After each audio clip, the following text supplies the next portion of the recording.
أعوذ بالله من الشيطان الرجيم۔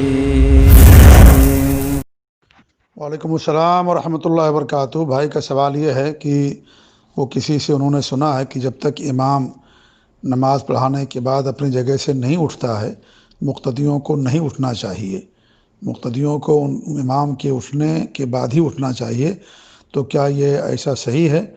تو اس کا جواب یہ ہے کہ نہیں، بالکل یہ صحیح نہیں ہے، غلط ہے یہ، کیونکہ جو امام ہے اس کی اقتداء نماز کے دوران کرنا ہے۔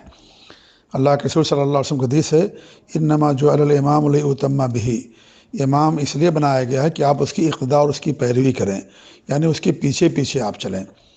جب وہ اللہ اکبر کہہ لے تو آپ اللہ اکبر کہیں، جب وہ رکوع میں چلا جائے تو آپ رکوع میں جائیں، جب وہ سجدے میں چلا جائے تو آپ سجدے کے اندر جائیں۔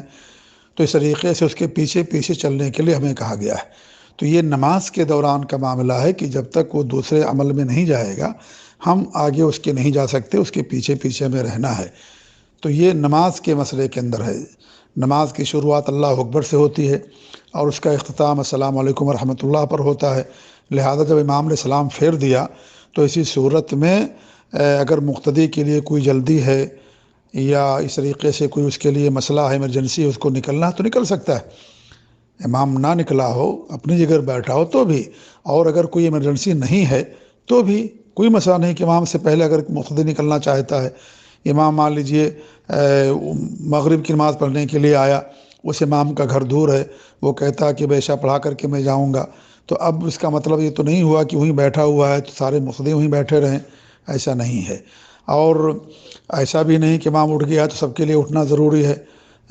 اگر مقتدی کے پاس ٹائم اور وقت ہے اور وہ ذکر و اذکار کرنا چاہتے ہیں تو کریں بیٹھ کر کے، الحمدللہ کوئی مسئلہ نہیں ہے۔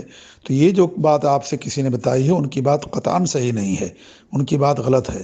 اور حدیثیں بھی اس طرح سے آتی ہیں کہ آپ صلی اللہ علیہ وسلم جب نماز پڑھاتے تھے تو نماز پڑھانے کے بعد آپ مقتدیوں کی طرف رخ کرتے تھے، اس کے بعد آپ کے ساتھ جو بیٹھنا چاہتے تھے بیٹھتے تھے، اور اگر کسی کی ضرورت ہوتی تو نکل جایا کرتے تھے۔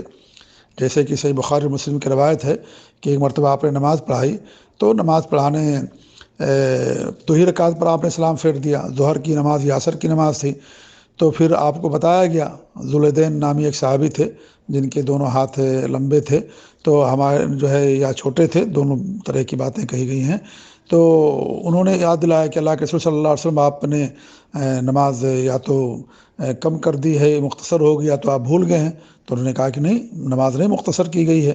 تو پھر آپ نے صحابہ کرام سے پوچھا، ابوبکر صدیق سے، عمر رضی اللہ تعالیٰ عنہ سے، تو کہا کہ ہاں آپ نے 2 رکعت پہ سلام پھیر دیا ہے۔ تو حدیث کے اندر آتا ہے کہ جنہیں جلدی تھی وہ لوگ نکل گئے تھے، وہ لوگ جو ہے نکل گئے، جی ہاں۔ تو ایسی صورت میں جب کہ آپ بیٹھے ہوئے تھے، آپ جو ہے تشریف فرما تھے، تو اس کے باوجود بھی نکل گئے لوگ، صحابہ کرام جن کو ضرورت تھی، جنہیں نہیں معلوم پڑا کہ آپ نے 2 رکعت پہ سلام پھیر دیا ہے، تو اس طریقے سے وہ لوگ نکل گئے۔ حدیث کے باقاعدہ الفاظ آتے ہیں۔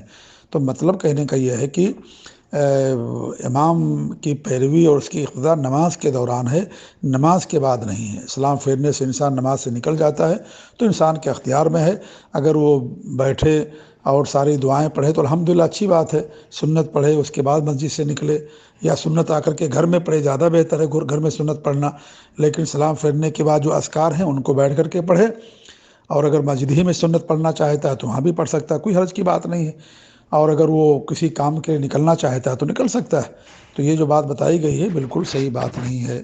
اللہ رب العالمین سب کو صحیح سمجھتا فرمائے۔ جزاکم اللہ خیر۔ رب اشرح لي صدري ويسر لي أمري واحلل عقدة من لساني يفقه قولي رب اشرح لي صدري ويسر لي أمري واحلل عقدة